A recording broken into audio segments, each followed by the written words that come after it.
السلام علیکم ورحمۃ اللہ وبرکاتہ۔ آپ نے کبھی غور کیا ہے کہ جب آپ اللہ تعالیٰ سے بات کرتے ہیں تو کس طرح سے کرتے ہیں؟ کیا اس طرح سے کہ بھائی جیسے میں نے کوئی چیز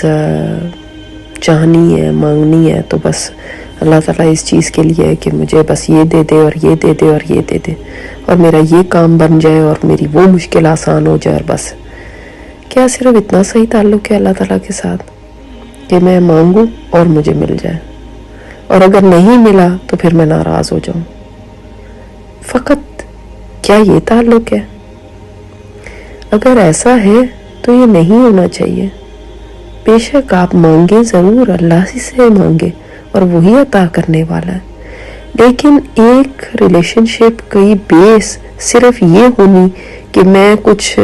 آرڈر کروں یا میں کوئی دعا کروں اور بس وہ پوری ہو جائے اور میرے کام بس بنتے چلے جائیں، اور اللہ تعالیٰ صرف اس چیز کے لیے ہی ہے کہ وہ بس میرے کام بناتا جائے، دیٹس اٹ۔ اگر یہ سوچ ہے، یہ بہت ہی لو آپ نے اللہ تعالیٰ کے بارے میں اپنا نظریہ رکھا۔ وما قدر اللہ حق قدرہ، آپ نے تو اللہ کی قدر ہی نہیں پہچانی جیسی پہچاننی چاہیے تھی۔ اللہ تعالیٰ کے سامنے جب بیٹھیں، دعا کے لیے ہاتھ اٹھائیں، اور یا آپ اللہ تعالیٰ سے جب بات کریں تو وہ ایسی ہونی چاہیے جیسے کہ آپ دیکھتے ہیں جب کوئی بہت ہی کسی مشکل میں ہو، مثال کے طور پہ کوئی قیدی ہے، وہ اپنے جیلر کے ساتھ کیسے بات کرتا ہے، یا کوئی ایسا مریض جو بالکل یعنی بری حالت میں ہے، مرنے کے قریب ہے، اور مریض کے لواحقین کو لگتا ہے کہ بس یہ ڈاکٹر ہے جو صرف اس کو بچا سکتا ہے، تو وہ اس کے ساتھ کیسے بات کرتے ہیں،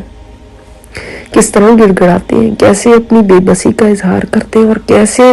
اس کی منت سماجت کی حد تک چلے جاتے ہیں، اور کیسے اس کے سامنے اپنے آپ کو نیچا کر دیتے ہیں، چاہے وہ کتنے ہی بڑے کچھ ہوں۔ اسی طرح اگر کوئی مجرم ہے، بھاگا ہوا ہے بہت عرصے سے، اور آج اس کو کوئی اس کے اوپر ہاتھ ڈال دیتا ہے، پکڑ لیتا ہے اس کو، تو پھر وہ اپنے پکڑنے والے کے سامنے کیسے لجاجت کرتا ہے، کیسے ہاتھ باندھتا ہے، کیسے اس کے آنسو نکلتے ہیں۔ یا مثال کے طور پہ کسی عورت سے کوئی غلط کام ہو جاتا ہے،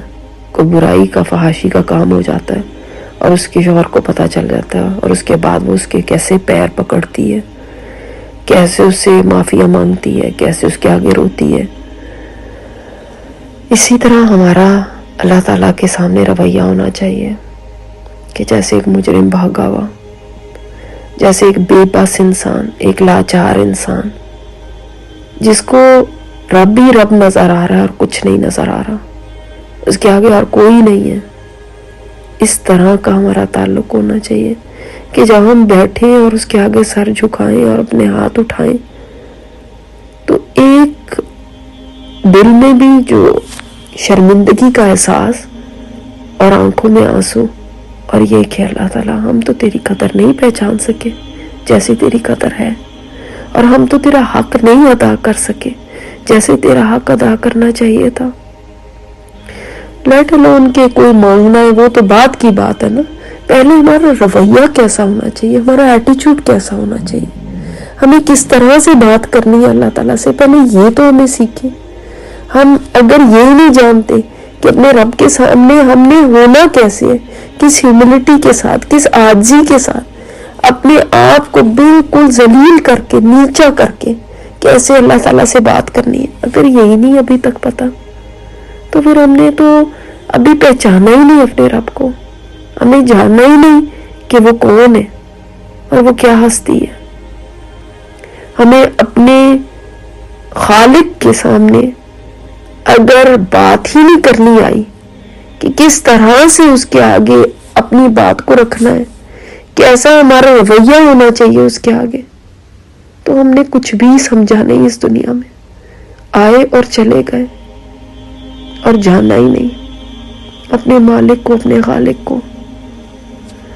کیونکہ وہ انسان جو ایروگینٹ ہو جاتا ہے مانگنے کے بعد اور یہ کہتا ہے لو جی میں نے اتنے عرصے سے مانگا، مجھے تو کچھ ملا ہی نہیں، اس کا مطلب اس کو پتہ ہی نہیں ہے کہ اللہ تعالیٰ کون ہے اور اس کے اوپر کتنی نعمتوں کے بارشیں کر چکا ہے اور اس کی اپنی کیا ہستی ہے، یہ اس کو سمجھ نہیں آئی. کیونکہ مانگنا آگے وہ تو بعد کی بات ہے، پہلے تو انسان جو اس کے پاس ہے اور پھر اس کے باوجود کہ جتنا اس کو ملا ہوا ہے اس کے اوپر جو اللہ تعالیٰ کی نوازشیں ہیں، ان چیزوں کو نہیں پہچان سکا ابھی تک، تو اور مانگنا وہ لیٹر آن ہے. ابھی تو اس چیز کی ہی شرمندگی ہونی چاہیے کہ میں جو کچھ بھی آج ہوں، جدھر بھی ہوں، اور جو کچھ میرے پاس ہے اور جو کچھ میرے ارد گرد ہے، میرے رب نے مجھے اتنا کچھ نواز کے دیا اور میں ابھی تک اپنے رب کی احسانات کا شکر بھی ادا نہیں کر سکی. میں ابھی تک اس کا جیسے حق ہے عبادت کا وہ نہیں ادا کر سکی. اس کے اوپر ہی جو آنسوؤں کی جھڑی لگنی چاہیے تو وہ تو بند ہی نہ ہو کہ یا رب میں شرمندہ ہوں، یا رب میں شرمندہ ہوں، میرا سر تو اٹھ ہی نہیں سکتا، تیرے آگے میں کیسے سر اٹھاؤں. تو یہ سیکھیں اور اس کے بعد پھر مانگیں. اللہ تعالیٰ ہمیں یہ سکھا دے، سمجھا دے، اپنی معرفت عطا فرما دے. السلام علیکم ورحمۃ اللہ وبرکاتہ. اسپیکر استاذہ نجیحہ ہاشمی ہے. ان کی مزید آڈیو سننے کے لیے لاگ ان کریں الرحمہ.org پر.